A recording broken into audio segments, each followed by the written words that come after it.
আসসালামু আলাইকুম, স্বাগতম সবাইকে লাইভ ডাট স্কুলে। আমি ইমরান। তো আজকের এই পার্টে আমরা এখন শুরু করব 15 নম্বর অঙ্ক থেকে 14 নম্বর পর্যন্ত। আমরা এর আগের ক্লাসে নিয়েছিলাম। তো এখান থেকে আমরা এই 15 নম্বর ম্যাথ শুরু করি। নবম দশম শ্রেণীর প্রথম অধ্যায়, সাধারণ গণিতের প্রথম অধ্যায়, বাস্তব সংখ্যা। তো অনুশীলনীর 15 নম্বরে বলা হয়েছে যোগ করো, অর্থাৎ যোগ করতে বলা হয়েছে আবৃত্ত দশমিক ভগ্নাংশগুলোর। আবৃত্ত দশমিক ভগ্নাংশগুলোকে যোগ করতে হবে। যোগ করার জন্য আবৃত্ত দশমিক ভগ্নাংশ থাকলে সেগুলোকে যোগ বিয়োগ বা গুণ ভাগ না, যোগ এবং বিয়োগের ক্ষেত্রে এগুলোকে এই সদৃশ আবৃত্ত দশমিক ভগ্নাংশে প্রকাশ করতে হবে, যেগুলো আমরা আগের ক্লাসে দেখেছি। তো এখানে দেখো, প্রথমে ক নম্বরে বলা হয়েছে 0.45 ও 5-এর উপরে পৌনঃপুনিক চিহ্ন।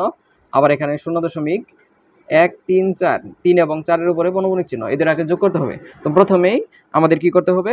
সদৃশ আবৃত দশমিক ভগ্নাংশে প্রকাশ করতে হবে। এর জন্য কি করতে হবে? প্রথমে এই যে অনাবৃত্ত অংশ যে আছে, অনাবৃত্ত অঙ্কের সর্বোচ্চ সংখ্যা কয়টা আছে? এখানে একটা, এখানেও একটা। তাহলে অনাবৃত্ত অংশের অঙ্ক সংখ্যা হবে একটা, আর আবৃত্তের সংখ্যা হবে কি? এই আবৃত্ত সংখ্যাগুলো লসাগু। এখানে আছে একটা, এখানে আছে দুইটা, তাহলে এটার লসাগু 1 এবং 2 এর লসাগু কত? 2। তাহলে আবৃত্তের এই সংখ্যা হবে কয়টা? দুইটা।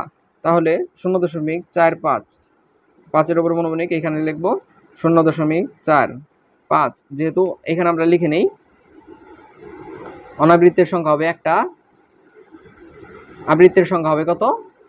দুইটা। যেহেতু 1 এবং 2 আছে, এই লসাগু হবে 2। তাহলে এখানে টোটাল কয়টা আসে? 1 2 3টা। তো এটাও মাথায় রাখতে হবে।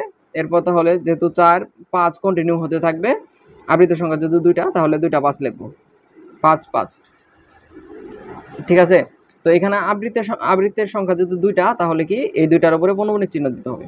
এরপর কি থাকলো? 0.1 3 4 3 এবং 4-এর উপরে, তাহলে 0.1, তারপর 3 4 3 4 1 3 4। প্রথমে আমরা এখানে দেখবো কয়টা অঙ্ক হয়, দুইটা তিনটা, টোটাল তিনটা। তো এখানে যেটাই থাকুক না কেন, 1 3 4 3 4 এভাবে কন্টিনিউ হতে থাকবে, একের পরে 3 4 3 4 কন্টিনিউ হতে থাকবে।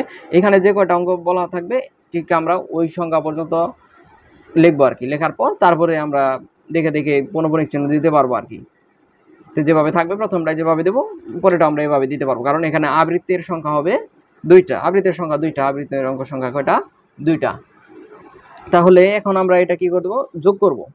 তো যোগ করার জন্য আরেকটা বিষয় মাথায় রাখতে হবে। এখানে এই হাতের যে যোগ করে বামে, সেক্ষেত্রে এখানে দুইটা সংখ্যা বেশি লিখতে হয়, দুইটা অঙ্ক বেশি করে লিখতে হয়। অর্থাৎ এখানে যেটাই রিপিট হবে বা পুনরাবৃত্তি হবে, সেটাই দুইটা সংখ্যা লিখতে হবে।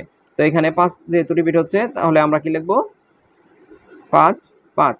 আবার এখানে 3 4 3 4 রিপিট হতেছে, তো এখানে আমরা কি লিখবো? 3 4।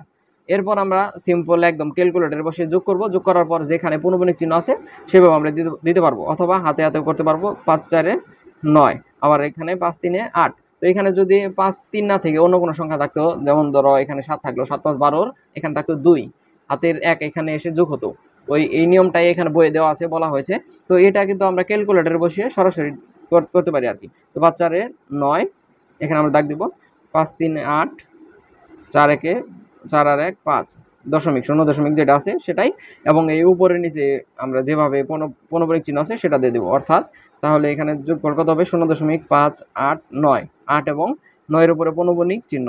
তো এটাই হবে এর যোগফল। তো এটা হলো 15 এই প্রত্যেকটা অঙ্কই এই সেম টাইপের। তো 15 নাম্বার অঙ্ক এই পর্যন্তই। এরপর আমরা দেখব 16 নাম্বারের গুলো। 15 নাম্বারের সব একই নিয়মের। এরপর 16-র আমরা আরেকটা অঙ্ক দেখব। 16তে বলা হয়েছে বিয়োগ করো। তো এই ক্ষেত্রে আমরা গ নম্বরটা দেখি, বা ঘ নম্বরটাও দেখতে পারি। ঘ নম্বরটাই দেখি, ঘ নম্বর একটু বড় আছে। তো এখানে বলা হয়েছে 19.345, 5-এর উপরে পৌনঃপুনিক চিহ্ন, এবং আরেকটা আছে 13.234 3 এবং 9-এর উপরে পৌনঃপুনিক চিহ্ন। তো এখানে দেখো অনাবৃত্তের অঙ্ক সংখ্যা হবে কি? দশমিকের পর সর্বোচ্চ অনাবৃত যে অঙ্ক কয়টা আছে, মানে সর্বোচ্চ সংখ্যক যে কয়টা আছে সেটাই হবে। এখানে দশমিকের পর অনাবৃত অংশ কয়টা আছে? দুইটা। এখানে দেখো দশমিকের পর অনাবৃত্ত অংশ আছে একটা। তাহলে অনাবৃত্তের এই যে আমরা যে সদৃশ আবৃত দশমিক ভগ্নাংশ প্রথমে প্রকাশ করে তারপর বিয়োগ করব, তাহলে প্রথমে সেটার কি হবে? অনাবৃত্ত অংশ সংখ্যা হবে 2টা, যেহেতু এখানে সর্বোচ্চ আছে 2টা। এরপর আবৃত্তের সংখ্যা আছে, আবৃত্তের সংখ্যা হবে এই আবৃত্তের অঙ্ক সংখ্যার লসাগু, এখানে আছে একটা, এখানে 3টা, তাহলে আবৃত্তের সংখ্যা হবে 3। তাহলে 3 2 5, টোটাল 5টা কিন্তু থাকবে দশমিকের পর, 5টা অঙ্ক থাকবে দশমিকের পর। তাহলে এখানে 19.345 এর উপরে পৌনঃপুনিক, এটাকে আমরা কি লিখতে পারি 19 দশমিক, অনাবৃত্ত সংখ্যা কত 2টা হবে, আর এখানে হবে 3টা, 3 2 5টা টোটাল। তাহলে আমরা 5টা কন্টিনিউ করবো আর কি, 3 4 5 এটা লিখলাম। এখানে কন্টিনিউ হতে অর্থাৎ রিপিট হচ্ছে কোনটা, 5। তাহলে 5 রিপিট লিখতেই থাকবো আমরা যে পর্যন্ত 3 2 এখানে টোটাল 5টা না হয়, 1 2 3 4 5, এখানে 5টা হয়ে গেছে আর কি, 5 যেহেতু রিপিট হচ্ছে। তো এইভাবে আমরা দাগ দিয়ে আবার আরো 2টা সংখ্যা বেশি লিখবো। একইভাবে আমরা এখানে 13.2 3 4 9, 3 এবং 9 এর উপরে পৌনঃপুনিক চিহ্ন, এখানে আমরা কি লিখবো 13.2 3 4 9, এটা আগে লিখবো 2 3 4 9। এরপর রিপিট হচ্ছে কোথা থেকে 3 4 9, 2 কিন্তু আর রিপিট হবে না, 2 একবার লেখা শেষ, এর মানে শেষ।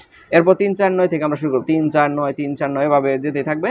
তাহলে এখানে 3 4 9 3 4 9 এভাবে লিখতে থাকবো আর কি। তো এখানে মাঝখানে একটা দাগ দিয়ে দিব। তো এইখানে দেখো আমরা কিন্তু অনাবৃত্তের সংখ্যা কিন্তু 2, অর্থাৎ প্রথম 2টা ফাঁকা থাকবে। এরপর আবৃত্তের সংখ্যা হবে 3 নাম্বার থেকে এই 3 নাম্বারটা দিব এবং শেষেরটাই পৌনঃপুনিক চিহ্ন দিব, মাঝখানেরটা দিতে হয় না, এটা সহ বোঝায় আর কি। তো নিচে এভাবে আমরা দিয়ে দিব। তো এরপর আমরা দাগ দিয়ে এটা থেকে এটা বিয়োগ করব। তো এটা কিন্তু আমরা সরাসরি ক্যালকুলেটরের মাধ্যমে যে সাধারণভাবে যোগ বিয়োগ করি পুরোটাই লিখবো, পৌনঃপুনিক দশমিক দিলেও হবে আর কি। তো এটা দিয়ে পুরোপুরি বিয়োগ করব, বিয়োগ করলেই আমরা যেটা আসবে সেটা লিখতে পারবো আর কি। 19.3 4, তারপর 1 2 3 4 5টা 5, 1 2 3 4 5 বিয়োগ আমরা এখানে লিখবো কত 13.2 3 4 9 3 4 9, 2 3 4 9 3 4 9, 13.2 3 4 9 3 4 9। এটা বিয়োগ করার পর যেটা আসে সেটা হচ্ছে 6 দশমিক, আচ্ছা এখানে কয়টা আছে আমরা দেখে নেই, 1 2 3 4 5 6 7টা কর, এখানে যেহেতু 5টা আর এখানে 2টা 7টা, হ্যাঁ ঠিক আছে।